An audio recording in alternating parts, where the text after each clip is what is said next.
Hello, everyone. Welcome to a brand new series where I dive deep into the maps of the Labyrinth of Time's Edge.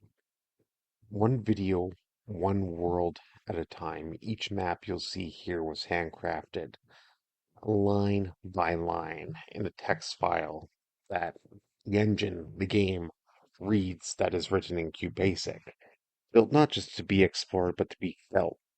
I'll be talking about what inspired each region, the emotions behind the writing, the atmosphere, and how these places connect to the greater story of the labyrinth itself.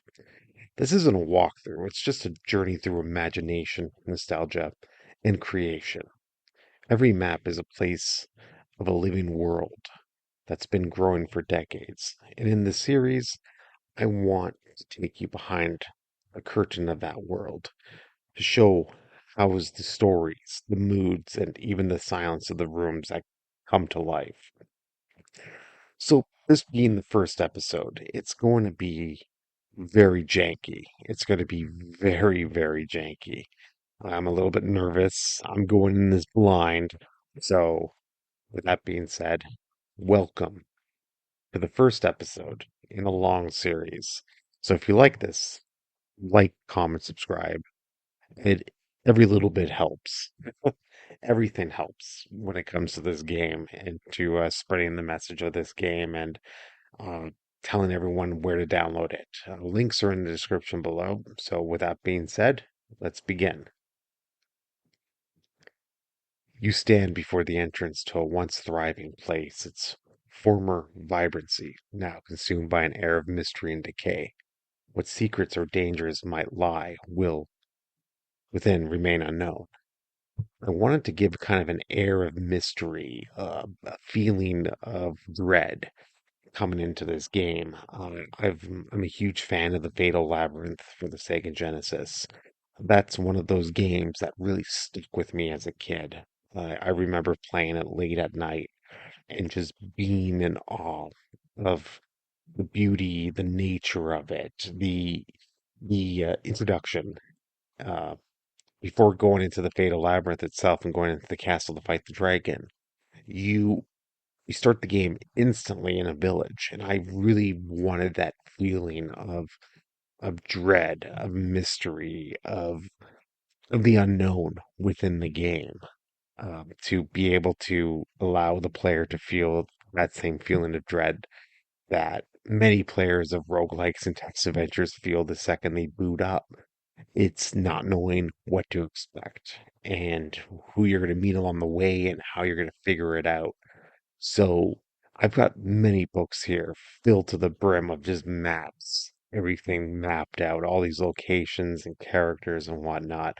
And I really just wanted to bring that through here. What's a great way to tell a story, but to throw you instantly into a cesspool of disbelief and disingenuine existence, and if that makes any sense. So the village of Oathmoor is one of those places. It's one of those areas where you don't know what's real and what's fantasy. And I think I really hit that with this. And this is a long time coming. So so in this location here, there's going to be a woman that paces back and forth, obviously, her anxious steps portraying a restless anticipation. It's it's one of those moments of dread where you as the main character go into a village in a fantasy game and there's always that one person that looks absolutely out of sorts and you wonder just what about this connects you to that human element. And with that being said, you don't know what this person's going to do, right? That's just the way it is, and that's why I just really felt like that when you examine the woman. Dressed in white, this forlorn woman wanders aimlessly, muttering to herself as if trapped in a trance.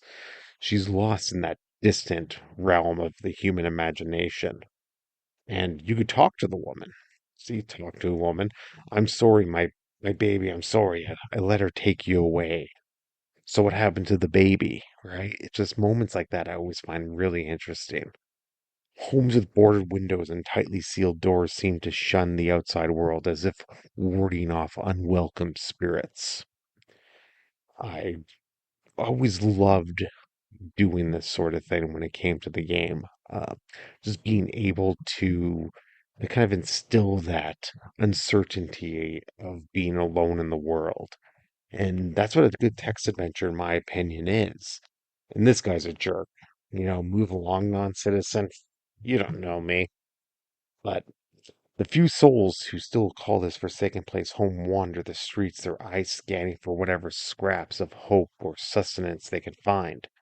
I always wanted that kind of moment of dread, that moment of uncertainty where you think that for a moment the world around you is going to cave in.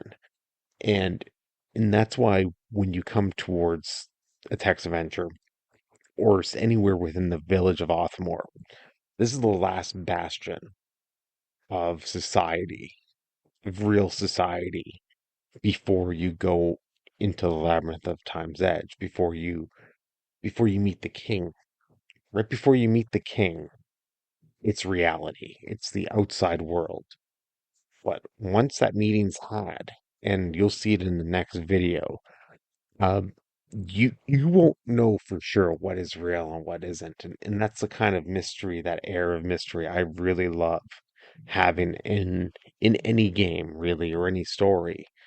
And so that's why when you see stuff like or hear things like the earth bears the scars of ancient battles with craters and forgotten trenches marking a landscape still haunted by war. The battle between the living and the dead is still going on to this very moment within the game. You don't know what you're ever going to experience. You don't know who you're going to stumble upon or where you're going to go. The labyrinth of time's edge is ever expanding. It's always moving forward. It'll never stop. It'll always keep marching forward. And that's why I love this game so much. It's because it can expand to however big I want it to be.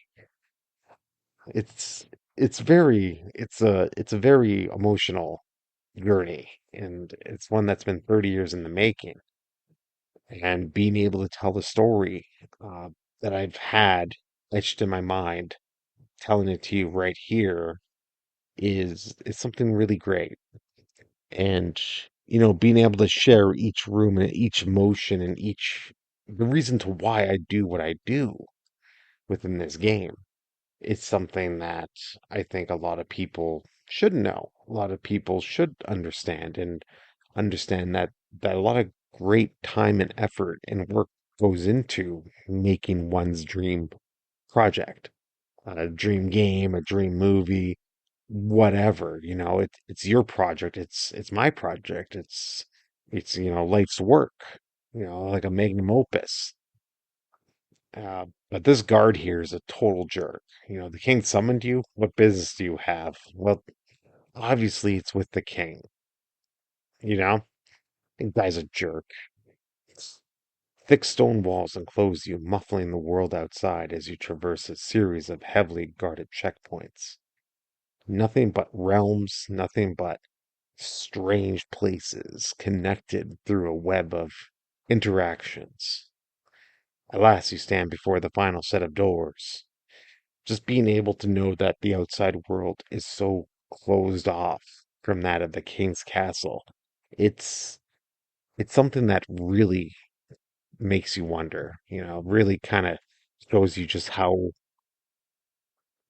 disconnected the world is at this point, where there's only a few people left in the village, and at the end of that village is nothing more. These people don't know what lurks on the other side. These people don't understand, quite frankly, what's going on. And I think that's why I just love I just love text adventures. It's always up for interpretation. When it comes to graphics, when it comes to animation and video and sound and whatnot, it's right there at the forefront. It's telling you right there what to expect, you know? But in a text adventure, it's all left for interpretation. It's all left for you, the player, to decide. And for that, I'm finished with this episode. This haphazardly slapped together episode one of this series.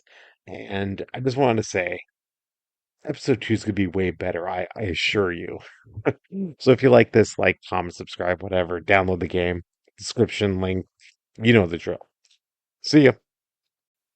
Hi everyone, Venture Weaver here, and welcome back to Labyrinth Chronicles. Today we journey to one of the earliest and most emotional regions I've ever created, Labyrinth Cave. This map represents something more than stone and shadow to me. It's where I first learned how to build emotion through space. Every passage here was written with the intention of slowing the player down, of making you listen to the world breathe. When I was designing Lumirith, I wanted it to feel quiet, almost reverent in a way. It lays a descent into darkness. Yes, but not an evil one. It's the kind of darkness that makes you reflect, the kind that humbles you. There's a rhythm to this map. You start unsure, walking carefully, every sound echoing in the distance. And as you move deeper, something changes. The silence starts to feel heavier. You realize you're not just exploring a cave, you're exploring a memory. Lumarith was the first time I built a map around emotional architecture, where the layout wasn't just about direction, but feeling. The tunnels close in, the air thickens, and suddenly the smallest detail, a flicker of light, a whisper, a pause, it carries weight. I remember writing it at a time when I was searching for what the labyrinth truly was meant to be. In this cave, I found it. Lumarith in the heart of discovery, and dread coexisting. The beauty and the burden of finding light where none should exist. As the player continues, the cave begins to evolve. What starts as a mine becomes a temple, and then impossible to say that there's a forest beneath the earth. That transformation is deliberate. It's a reflection of hope. It's a reflection emerging from despair. I wanted the player to feel that shift, like the world itself was remembering what it once was before it fell silent. For me, Lumarith Cave symbolizes endurance. The idea that even in forgotten places, something sacred remains. And that's always something that refuses to die. It's one of those maps that taught me to trust atmosphere more than spectacle, to let the silence, the text, and the weight of unseen things do the storytelling. Maybe that's what I love about this part of the Labyrinth of Time's Edge the most. It doesn't scream for your attention, it just whispers and waves its arms around. If you're patient enough to listen, it reveals everything. This map changed the way I write, the way I build, and the way I see the game itself. Lumarith Cave is where structure meets the soul. So, with that being said, thank you for being here, for exploring, for feeling, and for keeping this world alive with me. If you'd like to play the Labyrinth of Time's Edge, it's completely free to experience at thelabyrinthoftimesedge.com or over on my itch.io page. The links are in the description below. If you ever would like to help me expand the world one map, one lantern, one heartbeat at a time, one slice of a large cup of coffee, there's a link to my Patreon in the description below. Minimum $2 would go a long way for a hungry text adventurer like myself. You can support it, you don't have to, no pressure. So until next time, I'm the Venture Weaver, and may your path stay lit in the darkness. Hi everyone, Venture Weaver here. Welcome to episode 3 of the Labyrinth Chronicles. This time we step into a place unlike any other, the Temple of Solace. It's not a temple of grandeur or that of conquest. It's a temple of quiet, stillness, of healing, of letting go of the human spirit. When I built this map, I wanted it to feel like the world itself was taking a breath. After the chaos and fear of Lumarith Cave, the temple offers a sense of retrieval. but not without mystery. Its silence isn't empty, it's always listening to you. Every corner of the temple was designed with reverence in mind. The faint flicker of lantern light, the hum of distant prayer, the gentle echo of footsteps on stone floors. Of course, it all exists to draw you inward. Structurally, it's a place of symmetry and rhythm. Emotional, it's where the player begins to reflect on everything they've survived. The Temple of Solace represents a turning point. It's the moment when faith becomes more than survival, when the world of the labyrinth starts to speak with spiritual intent.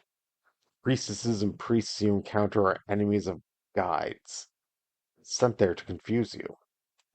They're remnants of belief holding on to purpose long after the rest of the world has forgotten its very meaning. This map to me was a chance to experiment with something sacred, a place that could feel both safe and haunting, its warmth wrapped in melancholy, its peace earned through pain. When I look at the Temple of Solace, I think about what it means to find beauty in ruins. The crumbling halls, the decaying scrolls, the faded banners, they all whisper the same truth, that faith can survive even when everything else falls apart. The deeper you go, the more the temple begins to decay. Cell blocks, storage rooms, hidden chambers. It's a reminder that even holy places hold shadows. But in that decay, I found purpose as a creator. The idea that beauty and sorrow don't cancel each other out, they complete each other. This map isn't about fear or tension, it's about reverence, about remembering that silence itself can be divine. For me, the Temple of Solace is the emotional bridge between darkness and light, a resting place before the next descent. Thank you for walking this path with me, of course. I've been doing this now on YouTube for a long while, and I've always feel extremely nervous to talk on camera. By camera, I mean looking at a monitor and there's a microphone changing colors in my face. It's one of the things that, I'm trying to get better at. I can tell a good story, I think. I haven't heard otherwise, so there's that.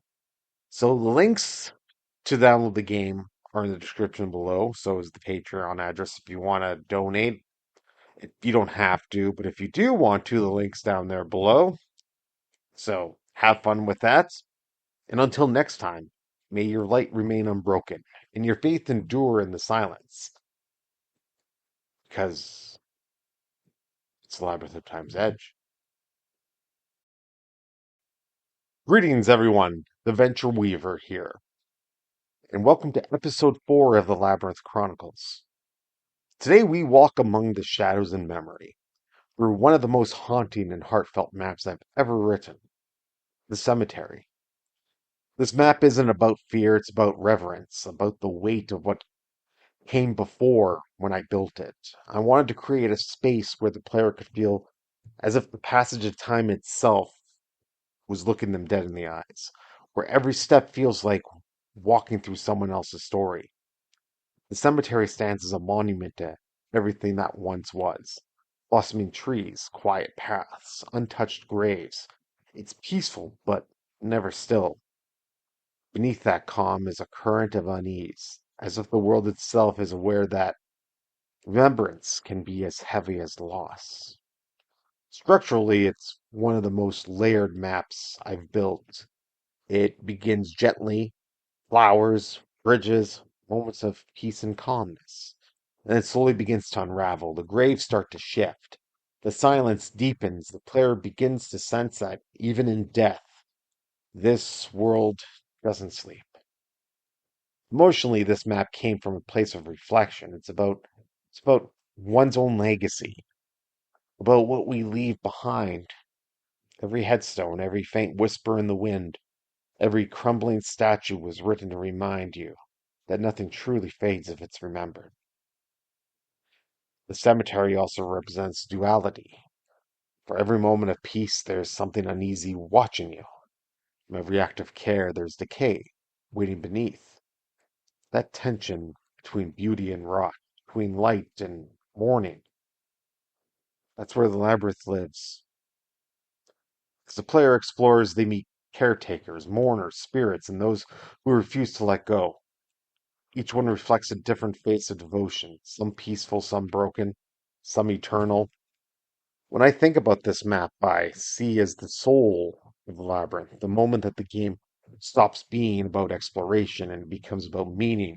It's the reminder that every journey now will forever be vast and wild, and it will end with its own stillness. There's a difference between interactive fiction and text adventures. Text adventures, in my opinion, are the foundation to gaming today. If it wasn't for text adventure, who's to say computers would ever be used for fun rather than for work? Interactive fiction is its own thing. It's meant to be like a book, an interactive book. Of course, interactive fiction, right? Text adventure is something that stands solid as the foundation for something more. Hold that library, that repository of where we are today in video games and VR and programming and, of course, interactive fiction. It's that foundation that holds it all together. So that's why I'll always say The Labyrinth of Time's Edge is a text adventure. It's the foundation for something more, something not really explored. But hey, at least we'll be there for the fun of it, right? All right, everybody. This is the Venture Weaver. I'm signing off. Until next time, adventurers. Until next time. Greetings, everyone. Greetings. Venture Weaver here. Welcome to episode 5, The King's Castle. Today we enter the King's Castle, a place that stands at the intersection of glory and of self-ruin. When I began building this map, I wanted to create something that felt regal, yet haunted. A monument to everything the labyrinth once was at its height, and everything it has since lost. King's Castle isn't just a structure, it's a memory frozen in stone. Every corridor whispers of power once held, every crumbling wall a reminder that the grand set empires of yesterday eventually fall into silence. This map is where the illusion of safety starts to fracture. You walk through banquet halls still filled with laughter that doesn't exist anymore. Portraits of long dead nobles stare back at you, their painted eyes dull with the weight of forgotten stories. Somewhere between those gilded rooms and endless corridors, you realize this castle was never meant to make you feel comfortable. It was meant to make you remember. Structurally, the King's Castle is designed as a descent through grandeur. You begin to surround yourself by the life, the music, celebrations, and food, and the aroma of incense begins to decay around you. Soon, you start to see the holes in the wall. It's a meditation on how power isolates, how even in the brightest chambers, shadows find their way in. This was one of the first maps where I really explored a contrast of storytelling, the beauty and decay coexisting in the same breath. One moment a bard's song fills the air, next you're standing in silence, the echo of his tune lost somewhere behind locked doors. Every step in this castle is deliberate. Every corridor meant to unsettle, to shift your sense of direction, till you realize something. You realize you're not really in this world. There's no traditions, there's no characters, they're just echoes, reflections of a forgotten time. When you stand before the throne, the feeling isn't triumph, it's emptiness. King sits surrounded by silence, not a ruler, but a ghost bound to the weight of his own reign. That to me is what the map symbolizes, the loneliness of power. How every empire eventually crumbles, not from the enemies outside its walls, but from the emptiness that grows within them. The king's castle is where the world, the labyrinth of time's edge, turns inward for a moment. It's not about exploring anymore, it's about understanding. Understand that with every hero, every ruler, and with every soul that walked these halls once believed they were eternal, and yet here they remain. dust-covered portraits, faded memories, shallow bodies. As you move deeper, the castle unravels itself. Secret chambers, hidden corridors, collapsing staircases, until at last it deposits you before the threshold of something far older, the labyrinth itself. That transition is everything. It's the moment when the player stops wandering through history and begins descending into myth. The map was my way of bridging worlds, the human and the divine, the remembered and the forgotten. Everybody fears to be forgotten. Everyone knows what it's like to be forgotten. But we do everything in our power to prevent it, but yet everyone fails at it. Thank you for watching this episode of the Labyrinth Chronicles. If you'd like to experience the King's Castle yourself, the game is completely free to play on my itch profile and, well, my itch page, I should say, and the website, the official Labyrinth of Time's Edge website. And if you'd like to support future endeavors on this game, or you just want to buy me a cup of coffee or whatever, you can. Patreon link in the description. Until next time, I'm the Venture Weaver. May your crown never rust, and may your path through the labyrinth stay lit. Until next time.